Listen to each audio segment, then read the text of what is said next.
অবশ্যই আমি যখন বাড়িতে যাই ঈদের আগে, আমি কাউন্টারে ঢুকে গেছি, বলে টিকিট নিয়ে আসেন।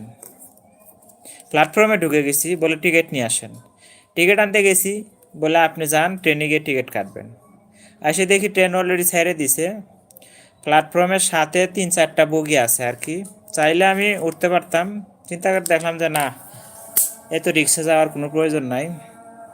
হয়তো একটা যদি হাত ফসকেও যেত তাও আমার একটা অ্যাক্সিডেন্ট হয়ে যেত। পরে ট্রেনে গেলাম, সেই 1টার সময়, 10টার সময় স্টেশনে গেছি, 1টার সময় ট্রেন। তারপরে আবার আমাদের জেলার ট্রেন পায় নাই, অন্য জেলার ট্রেনে গেছি। আমি যে ভাড়া দিয়ে বাড়ি পর্যন্ত পৌঁছাতে পারতাম, তার ডাবল ভাড়া লাগছে। তারপরেও আল্লাহ যে সুন্দরভাবে বাড়িতে পৌঁছায় দিছে, এটাই অনেক কিছু। দেরি হয়েছে ঠিক আছে,